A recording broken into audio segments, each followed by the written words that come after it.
welcome to Celebrating Excellence. This year's Nobel Laureate Festival has as its theme, Celebrating Excellence, Facing New Realities, Creating New Modalities.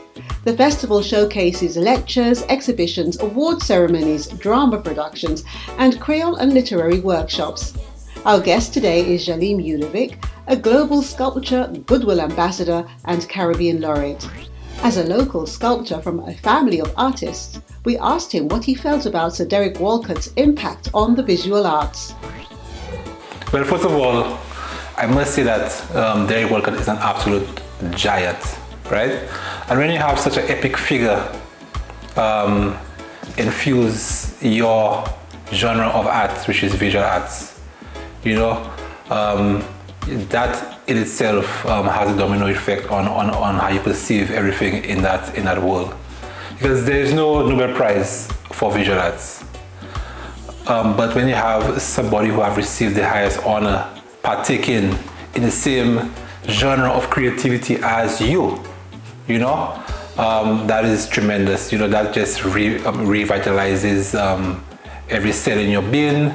And I could remember as a young kid, Derek Walcott will very often visit my dad's studio, you know, and he was quite in love with my father's work, and he was a patron of my dad, you know. So that in itself had a very profound impact on me, seeing Derek walking around art and also experiencing his particular artwork. I mean, he was very profuse with his watercolors. He was a consummate professional when it comes to the watercolor in particular, but he also dabbled in acrylic and oils as well, you know.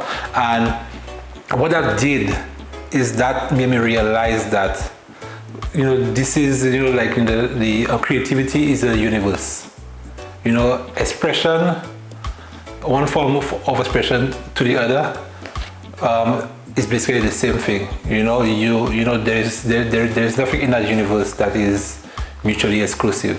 You know, everything is inclusive. When I do my work now, you know, there's this very powerful conceptual side of my work as well. It's not just about imagery. It's not just about the materialization of an image or form. There's a much deeper component.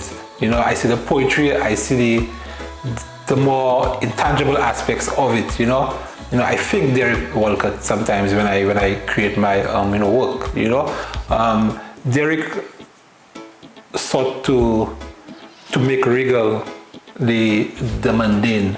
You know, he once said in an interview that there's a penance that comes with living in the Caribbean, or being a Caribbean person, and that penance is that everything is deemed inferior to that of the outside world, you know, especially that of the colonial powers, if you're going to take it in a context of colonialism. And so he said that for example, the mango tree was never as great as the oak tree, right? So what he did as a writer, as a poet, is he sought to give the mango tree that regality, you know, that the oak tree had, simply because Shakespeare spoke about the oak tree and all those great writers from Europe spoke about the oak tree. They endowed it with that kind of regality, that kind of importance and prominence.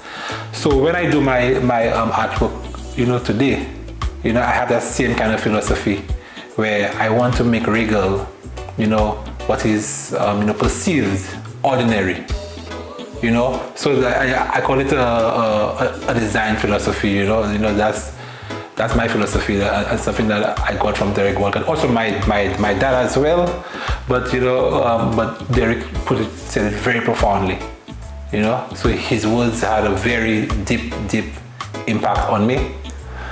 And this is my prized possession. This is the Derek Walcott. This is where he stored quite a few of his mineral brushes, and I was gifted this brush chest, I call it, you know. When Derek Walcott died, I was gifted one of his brush cabinets by his his spouse, Sigrid Nama Walcott, you know, and it's one of my prized possessions, and it still has a lot of his brushes and his instruments in it. Derek Walcott for me is the catalyst that made me realize that that this thing is huge. It is epic, right? That you could really do this on a global scale, because if a solution from this 244 square mile area can reach that level of excellence in his art form, then so can I. Then so can I. To receive a program of events, visit the Facebook page at Nobel Laureate Festival St. Lucia or call 758-717-7979. The festival runs until the 31st of January 2022. Goodbye.